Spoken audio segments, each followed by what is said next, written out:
Welcome to this week's edition of Flashback Friday, your opportunity to get some good review by listening to episodes from the past that Jason has handpicked to help you today in the present and propel you into the future.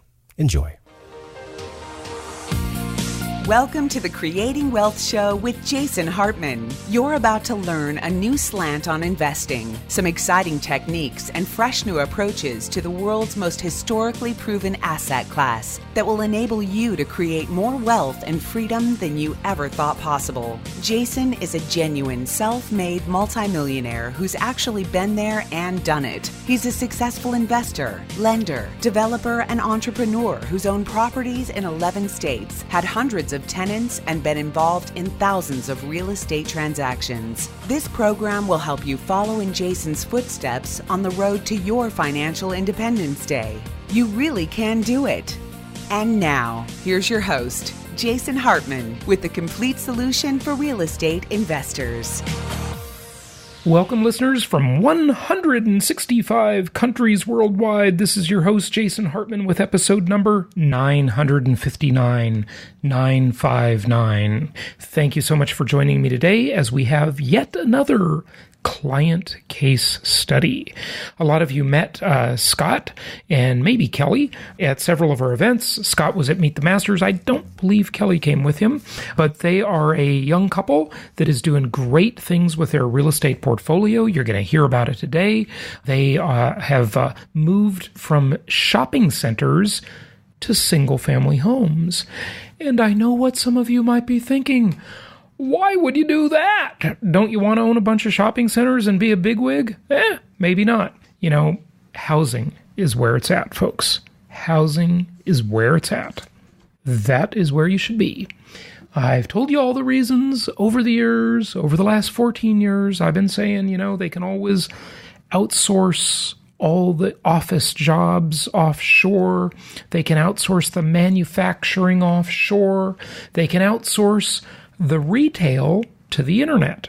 And all of this has a huge impact. But everybody still needs a place to live. It's a fundamental human need. What are the three fundamental human needs? Food, clothing, and love. Happy Valentine's Day, by the way, everybody. It is Valentine's Day. No, it's actually food, clothing, and shelter. And food, clothing, and shelter. But I will tell you, I was kind of hoping V-Day here today would fall on a 10th episode show because I have a special Valentine's Day episode for you, and I guess we will run that as episode number 960 coming up.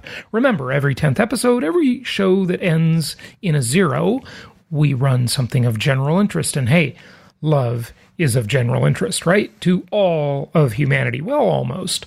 We will run our Valentine's Day show a little late, but hey, it's better late than never. Late than never.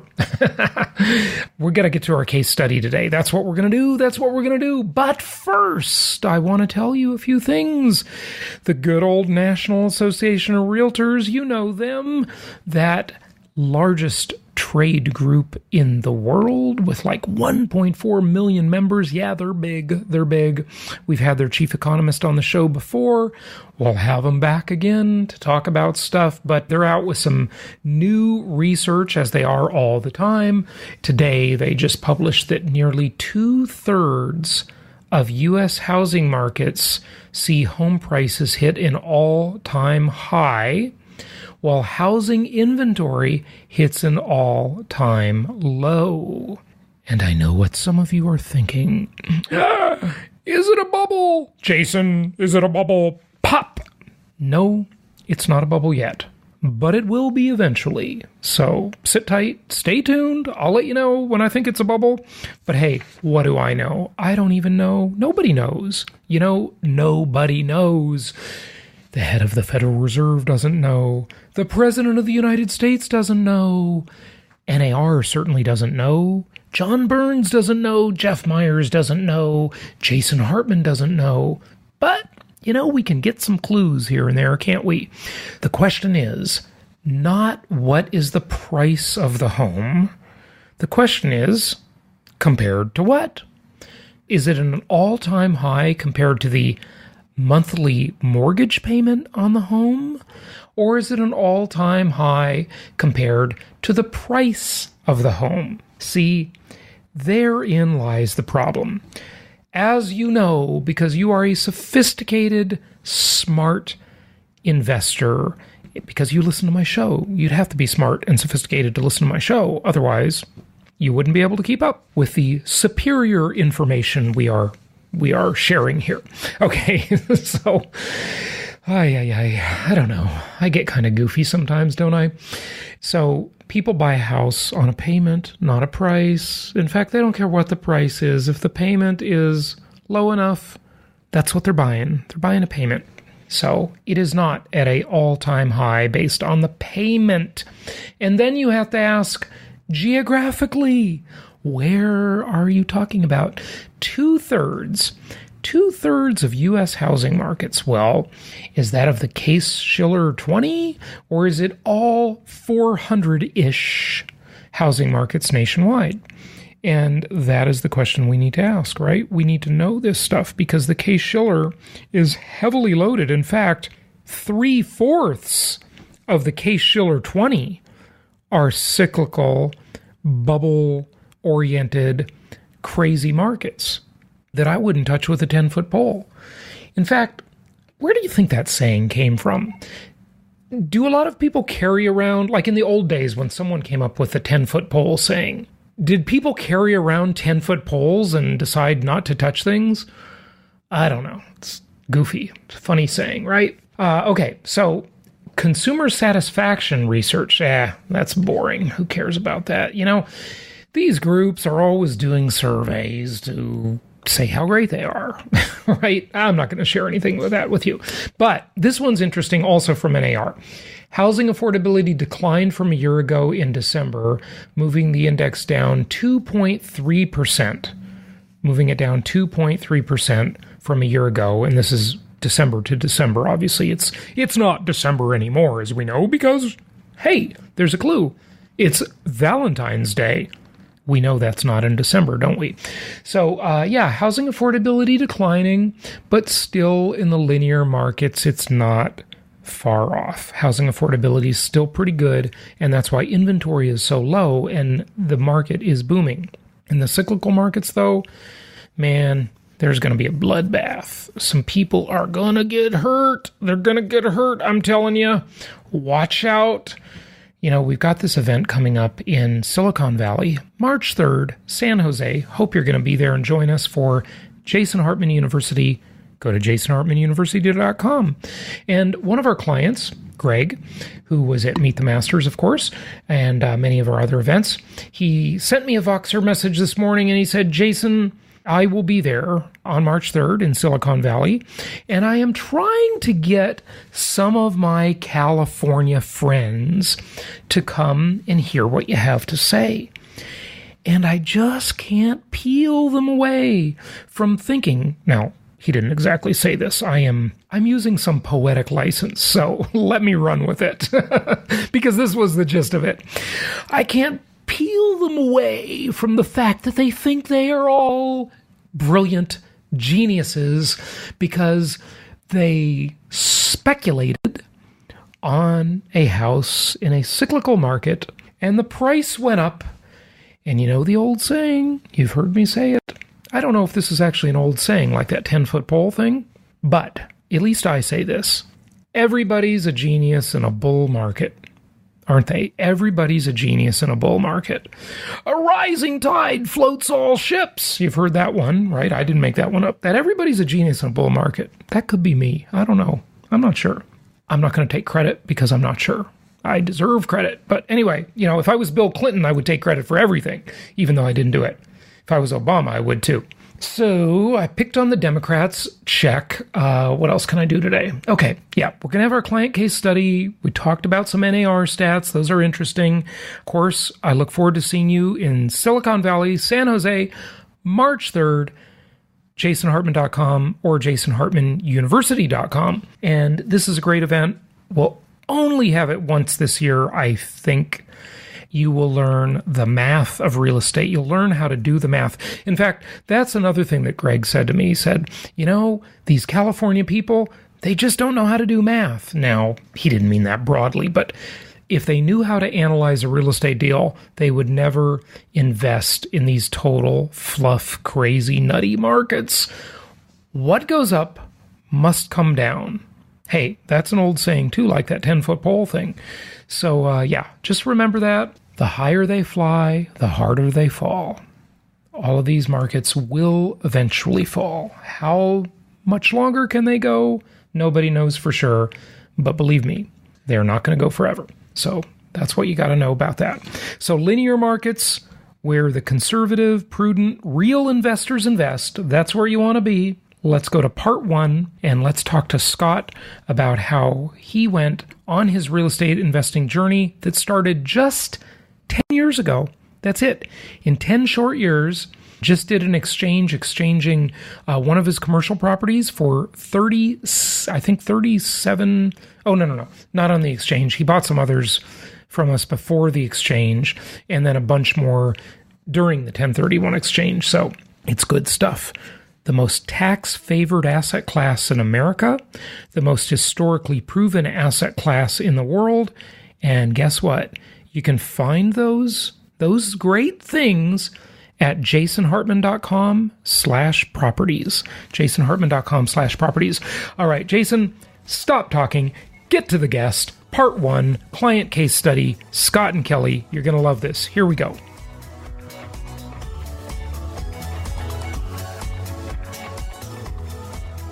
Hey, I want to bring to you another case study. We have a couple of wonderful clients that volunteered to be on the show. They've got a big story and just a great outlook and attitude on real estate investing and a long background in the income property investing world from commercial to residential. So we'll talk about that transition now. It is Scott and Kelly. They live in Washington, D.C. And Scott, welcome. How are you? Hey, Jason, I'm excellent. How are you today? Yeah, good. It's good to have you on the show. Thank you for coming on and sharing your story. Give us a little bit of your background, you and your wife, and just kind of tell us about that, and then we'll dive into your story. Yeah, sure. Kelly and I are kind of your typical hardworking, well-educated people. We went to graduate school. We got jobs in the corporate world. And then when the real estate market crash came along, we came across an opportunity to buy a portfolio of shopping centers. Mm-hmm. And so in 2009, we acquired 5 shopping centers and tried to shepherd them through the real estate crash. And we were able to do that. And recently, we've been selling off the shopping centers and converting to a more residential model. Mm-hmm. Cool. So, Scott, first of all, everybody's going to, the question that everyone's begging to ask probably is, how did you get the money to acquire all those shopping centers? Because that's a pretty good head start, isn't it? Or no, sometimes these kind of stories can surprise you a bit. We got lucky. This is a person that I had worked for doing their bookkeeping when I was in college. Mm-hmm. And I was in contact with them over the years. And when the real estate crash came, this individual was really looking forward to retiring and selling all the property. Mm-hmm. And suddenly they weren't able to. And so they were looking at holding a portfolio of shopping centers through another business cycle. And the way it was looking is going to be quite a long one. And so I was just having a conversation with this person and said, if you really want to sell those things and retire, why don't you sell them to me? Mm-hmm. And so he did. And he sold Kelly and I the entire portfolio, no money down. Mm-hmm. Wow. Oh my gosh, that's fantastic. What an amazing story.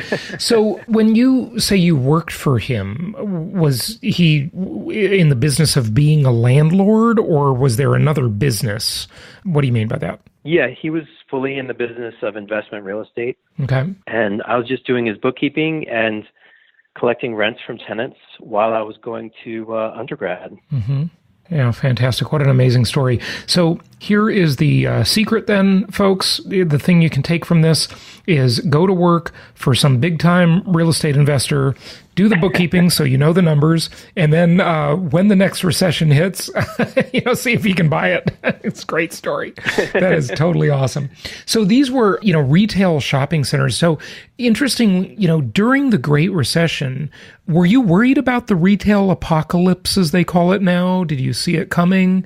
I was just kind of wondering, what was your outlook? What was Kelly's outlook on that at the time? Yeah, we were definitely concerned. We had, careers that were based on, graduate degrees and all this that we'd been working on for decades, or about a decade and a half. And we had to make the decision to give up on both of those careers and go full-time into managing shopping centers. So yes, we were very concerned about all the risks associated with that. But in the end, we found that we didn't have that much difficulty. I mean, retail is definitely changing, but all neighborhoods need a barber and a beautician and a nail salon and a liquor store and those kinds of things. And the kind of neighborhood strip centers that we have, they've survived okay. Right, because they don't have the big box and the other stuff that's affected by the online takeover of retail. And, I got to tell you, it concerns me. The typical thing that happens in every business is whenever you get some big player, they'll come in and essentially buy the market by undercutting it. Auto companies do this, Uber has done this. Right. Yeah, I mean, it's a common practice in business, right? Buy the market, even if you have to run at a loss or, just very low profits, buy the market, kill your competitors, and then raise the prices and abuse your customers. That's sort of the typical story. So that concerns me very much about, big centralized power like Amazon. Any thoughts on that? Just as a tangent? Yeah, absolutely. Yeah. These tech companies are able to run at a loss for years and years in a row, and somehow their stock price just goes up. And they're able to generate more funds from investors.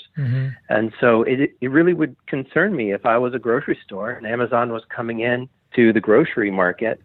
I would be very concerned because, a local grocery store chain just isn't able to raise money in that way. Yeah, right. They don't have the scale. That's what's sort of perverse about the marketplace and the way the venture capital system works and so forth, isn't it? Oh, absolutely. And, it's scary being a small business person when you're going up against corporations who, have tax advantages that maybe small business just doesn't have, or the ability to borrow funds at rates that are much lower than small business has. Right. It's always been scary, but you kind of hope that being nimble and taking your own talent and really putting it into something full time, that you'll be able to find a niche in the market. And we were able to do that. Yeah, good stuff. Okay, good. That's obviously a tangent, but it does concern me. For the customers, from a customer perspective, mostly, why and when did you get the idea that you should sell the shopping centers, or at least some of them, and then buy residential properties, buy single-family homes? And tell us about that evolution. Sure. Well, it was never our goal to be full-time owners of shopping centers. It's just an opportunity that was too good to say no to, that we decided to take on. Really what we want to do is just have a nice life and not work too hard. And these particular shopping centers took a lot of effort to run. Part of the reason for that is they were in parts of town where it's hard to hire professionals to come and do the management for us. And so we had to do our own property management. And so part of the reason that we're selling the shopping centers and exchanging them for single-family homes is that we'll be able to get property management with these portfolios of homes so that we don't have to do so much work ourselves. Right. Okay, good. What did you do and when did you do it? Well, I guess maybe the first question is, when did you discover, I guess you discovered my podcast. You and Kelly came to a couple of events. Tell us about that. One thing that happens when you don't have a real estate background and you instantly buy a very expensive portfolio of real estate, realize you don't know anything about this field and you have to learn. So I didn't really have friends in the real estate field, so I was looking for resources, and podcast was really something that I could do on my own schedule and get information about the real estate market without having to know any individuals or pay for classwork or anything like that. Just really convenient. As soon as we bought this portfolio, I started listening to your podcast in 2009, and we were sold on the idea. We really liked the idea of turnkey single family, especially as a way to grow our portfolio as time went on. And so in 2012, we bought our first property in Memphis through your group. Now, Kelly was not as excited as I was at the time about it. So I had to convince her. So I had to invest with my own money. So I actually used my IRA and purchased a single-family home in my IRA. And it's worked out great. So, okay, this is interesting. So your wife wasn't excited about it. So she says, hey, use your own money in your retirement account that you had before we were married. If you want to do it, honey, put your money where your mouth is. Don't put my money there. That's right. There's not a lot of money that's just mine, it's all ours. Yeah, right. And this is, I think a lot of marriages probably work this way, but my retirement fund is something that I squirreled away on my own. And I really thought it was going to work out. And to prove the point, I went and I bought a house. And it worked. Yeah, good stuff. You came to one of our Memphis property tours, right? And you bought one property. That's it, just one? Initially, I just bought one. Okay. And then the next year, I think we bought one more. And then the year after that, we bought two more. And then the year after that, we bought another two more. Okay. Were those all Memphis, by the way? Were you staying in that same market? Those were all Memphis. Okay. So you just kept doubling down in Memphis for a while. And what happened the year after that, you were about to say? The year after that was last year. And so last year, we bought 12 in Memphis. We bought 15 in Jackson.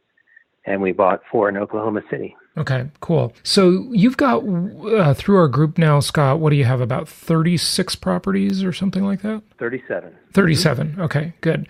And what happened last year that was the big change of acquiring all these additional properties?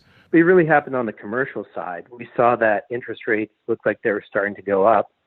And commercial real estate is valued primarily by the cap rate, or the return rate that people can expect when they purchase it. And so when the interest rate goes up, that will deteriorate the value of the shopping center as far as your ability to sell it.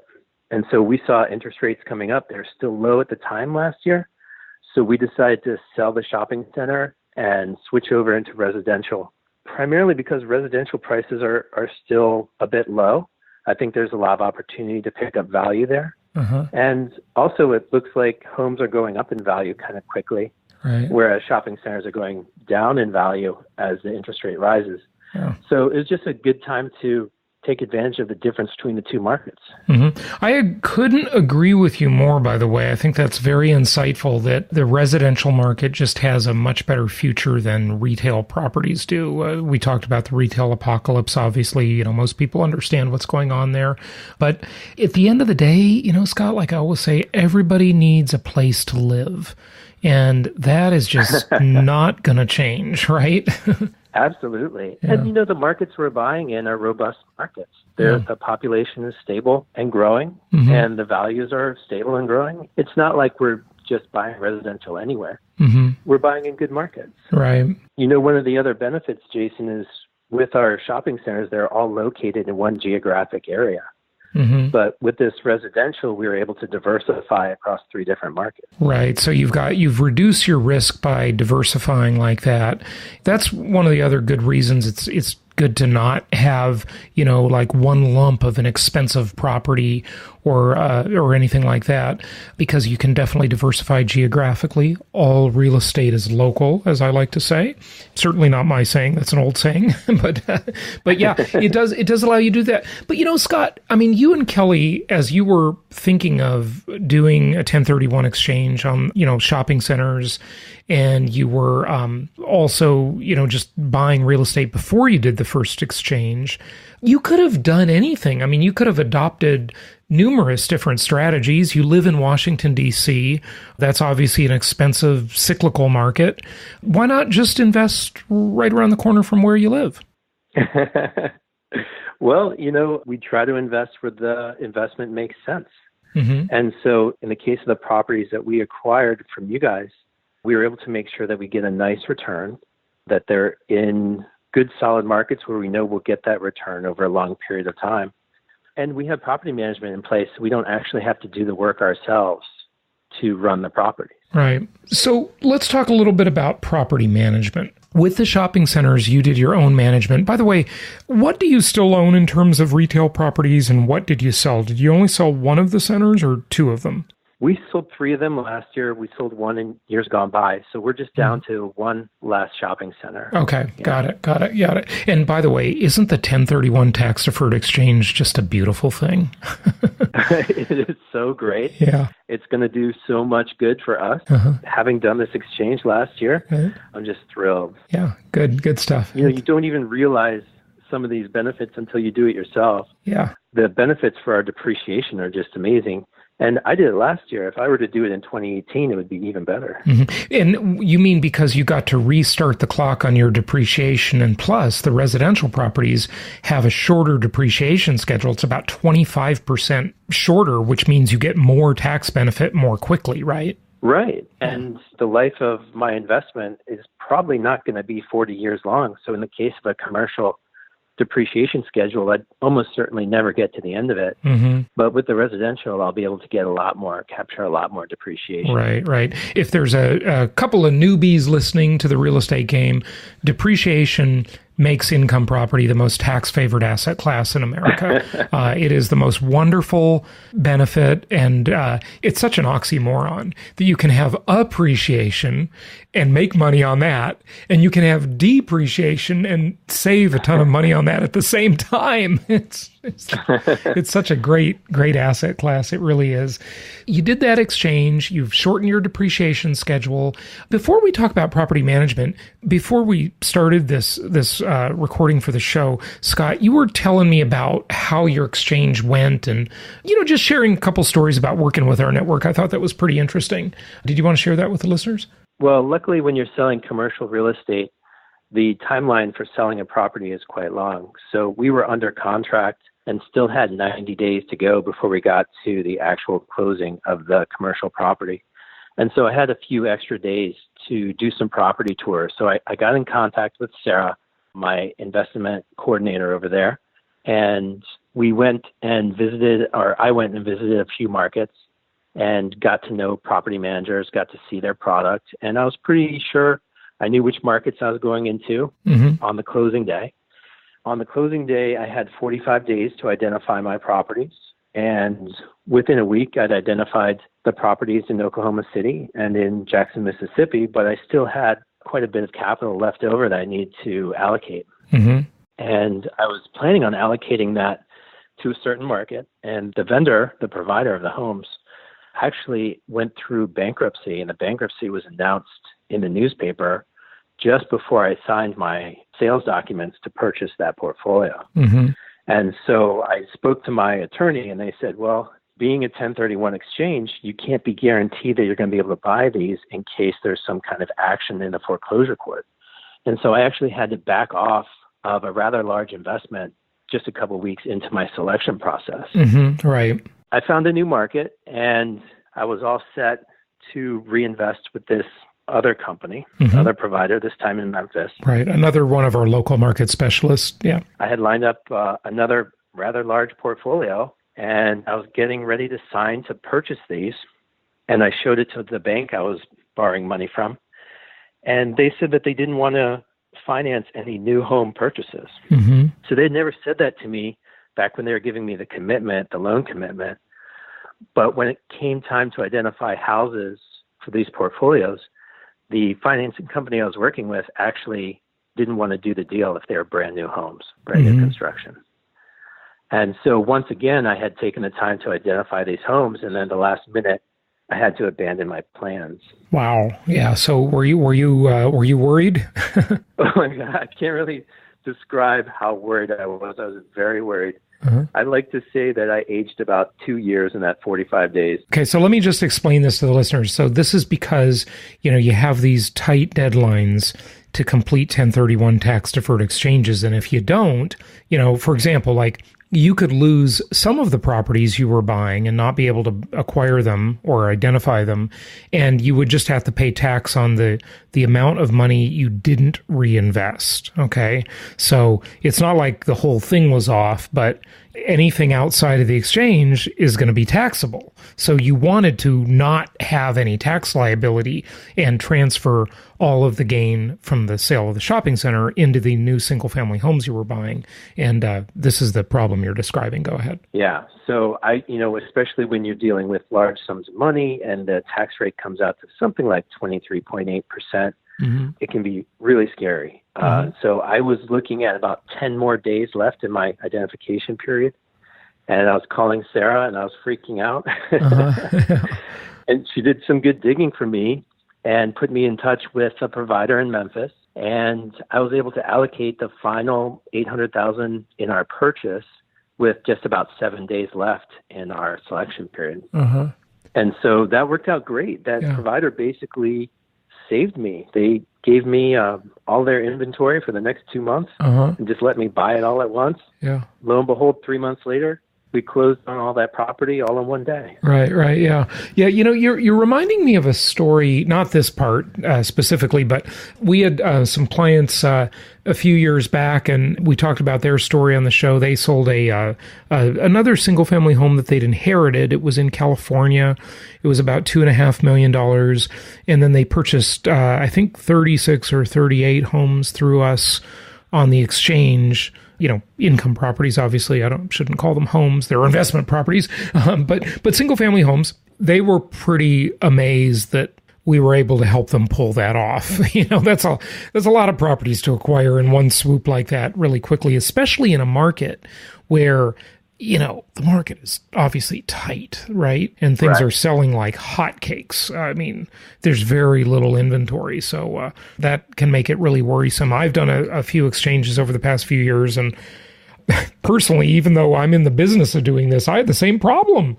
I was really worried that I couldn't complete the exchange, and I don't want to get stuck paying the tax on the capital gains from the relinquished properties. Yeah, good stuff. It can be serious. Yeah. But I don't think this opportunity really existed before companies like Platinum Properties was around. Right. If I were to try to go out and use the MLS to purchase 31 single-family homes, it's a nightmare. And try to negotiate on all 31 and try to get them all inspected and closed, it would never happen. It's completely impossible. Yeah. And especially with the financing I used, I had to be able to close on at least $500,000 at once at the same closing on the same day in order for them to do the financing. Right. Try to do that with, 31 different single-family home sellers. It would have never happened. Yeah, that's really amazing how you share that story. This will be continued on the next episode. Thank you for listening, and happy investing. Hey, I hope you'll join me in San Jose on March 3rd as we host our Jason Hartman University event. Now, this event is for the real practical, hands-on, interactive education on income property investing, where you will learn how to actually do the math, how to evaluate the deals. We will go in depth into this subject of how to analyze a real estate deal. And once we do that, we'll talk about how to build a portfolio, how to properly structure a portfolio, how to diversify it, how to sequence your mortgage financing. And it is a fun event. We do some gamification. You'll meet a lot of people because you'll be working with the people in the class. And it's a one-day event. You can check it out at jasonhartmanuniversity.com. jasonhartmanuniversity.com. We've been doing this event for about 3 or 4 years, and people absolutely love it. We've done it in San Diego, in Salt Lake City. Now we're doing it in San Jose. We've done it other places as well. I just can't remember where offhand, but it's a great event, and we try to do it about once a year. Last year we did it in Oklahoma City. This time we will be in San Jose, Silicon Valley on March 3rd. jasonhartmanuniversity.com. jasonhartmanuniversity.com. Get your tickets today, and we'll look forward to seeing you in Silicon Valley on March 3rd.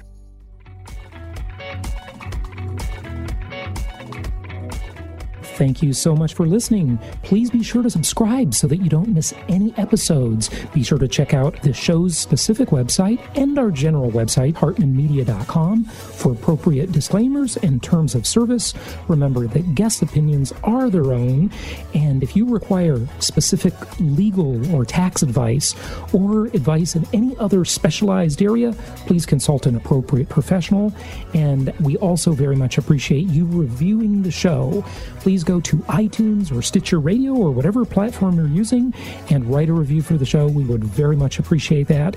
And be sure to make it official and subscribe so you do not miss any episodes. We look forward to seeing you on the next episode.